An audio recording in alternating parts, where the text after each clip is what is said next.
4 hanggang 6 na pisong bagsak sa presyo ng diesel at hanggang 2.50 naman sa gasolina. Pero may mga nagre-reklamo, hindi pa raw ito ang big-time rollback na iniintay nila. Live mula sa Timog, Quezon City, nagpapatrol Alvin El Chico.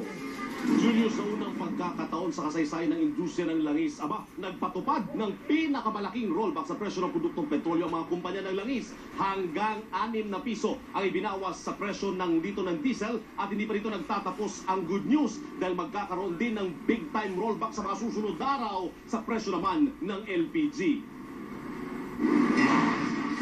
Kahit nga hindi magtawag ang mga gasoline boy, kusa na dumarati ang mga nagpapahargang motorista. Gusto nila samantalahin ang malaking rollback. Sa Uni Oil, 6 na piso ang ibinaba sa bawat litro ng diesel, 2.50 naman sa gasolina. Hindi ko pwedeng sabihin na last to, no?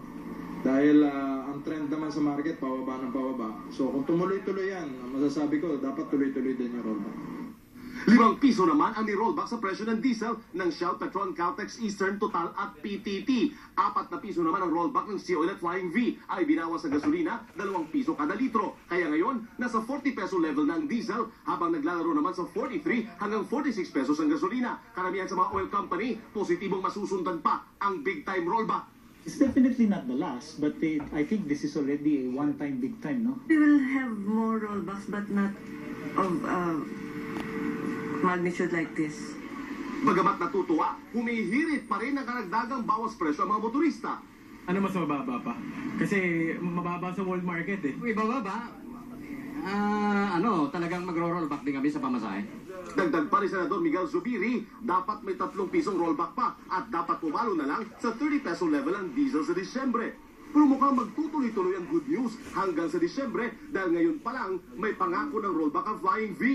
This coming December, let's expect a 3 to 4 peso rollback if the trend continues to soften. Bukod sa diesel at gasolina, may big-time rollback din sa LPG sa mga susunod na araw. We should see a reduction in the price of LPG.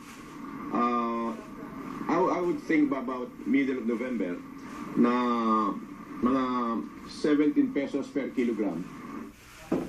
Julius, inaasahan na ng mga gasolinan katulad ditong petrol station sa likuran ko na dadagsa ang mga magpapaharga bukas, lalong-lalo na ang ating mga kababayan na uuwi na kanilang mga probinsya dahil sa undas nga. Pero habang sumasadsad ang presyo ng langis, abay tataas naman ng gobyerno ang taripa. Mula 1% magiging 3% ito o katumbas na 50 sentimos hanggang piso na dagdag sa presyo ng produktong petrolyo. Pero may assurance sa DOE at mga kumpanya ng langis na mukhang hindi naman ito ipapatupad dahil kakainin lamang ito o iaawas sa mga nakaambang pagbaba sa presyo ng produktong petrolyo. Julius, Maraming salamat, Alvin El Chico.